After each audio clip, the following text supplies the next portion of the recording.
Howdy everyone. Today we will examine one of the most polarizing figure in Australian politics. For nearly 3 decades, Pauline Hanson has shaped public debate through provocative speeches, fear-based rhetoric, and a political vision centered on singular idea of Australian as one nation. Supporters see her as street-talking outsider. Others argue her politics rely on division, scapegoating, and exclusion. In this video, we will examine what Pauline Hanson claims, what the border evidence shows, and why her message continues to resonate with a segment of Australian public. This is the story of Pauline Hanson. What's that? At first glance, a casual online research may suggest Hanson promotes unity or national cohesion, but a closer look at her record reveals repeated hostility towards immigrants, Muslims, Indigenous Australians, and public institutions often framed as defense of ordinary Australians, aka white Australians.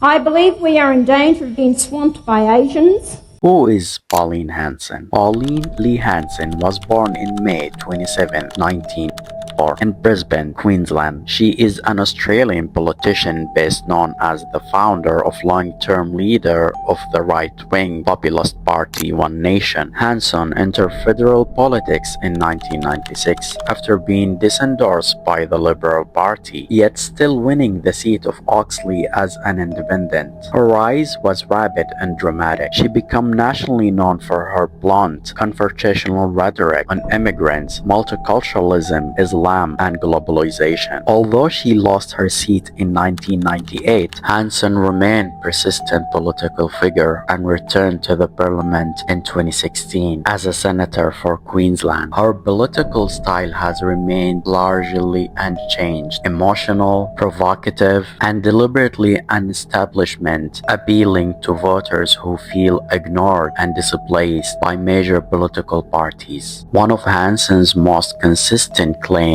is Australia is being swamped by immigrants. I believe we are in danger of being swamped by Asians.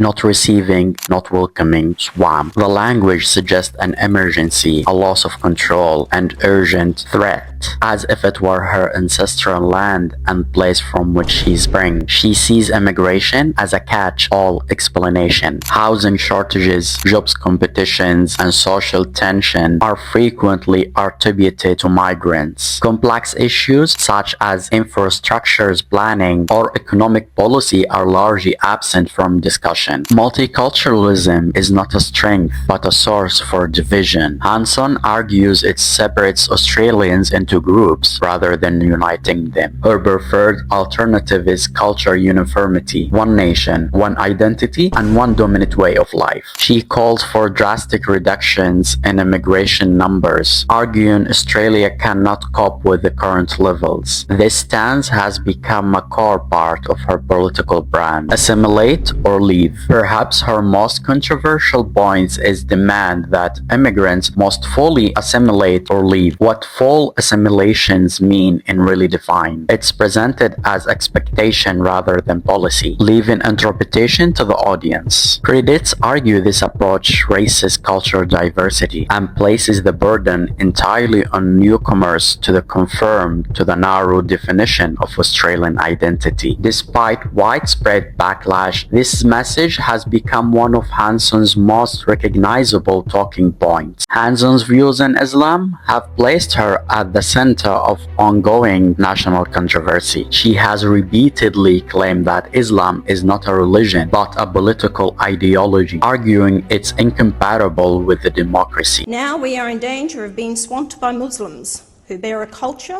and ideology that is incompatible with our own. These claims have been rejected by religious scholars, legal experts, and political scientists, but they remain central to her messaging. Hanson has called for a ban on Muslim immigration, framing the issue as one of national security and culture preservation. What specific culture heritage exactly? In 2017, she staged one of her most infamous political stunts by wearing a burqa into parliament to protest Islamic dress. The moment drew widespread condemnation, including from fellow senators, and became emblematic for her confrontational approach. This is a racist senator displaying blatant racism and Islamophobia, President. She is disrespecting a faith. This needs to be dealt with immediately before we proceed. Clearly, what has happened today is not a genuine demonstration of faith. In fact, it is the middle finger to people of faith. It is extremely racist and unsafe.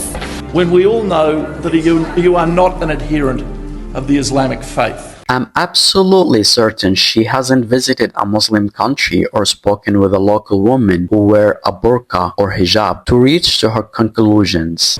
I think that women have a right then not to be forced to wear this by their husbands who want them to wear it. She has repeatedly warned of impending Islamic takeover of Australia, despite Muslims making up only around 3 to 4% of the population, and no credible evidence supporting such claims. On Indigenous affairs, Hanson's position is firm and largely unyielding. She opposes constitutional recognition of Indigenous Australians, arguing that all Australians should be treated the same. While this argument appears simple, it overlooks the purpose of constitutional recognition, acknowledging historical realities and ongoing disadvantage to the Indigenous Australians. This land of ours.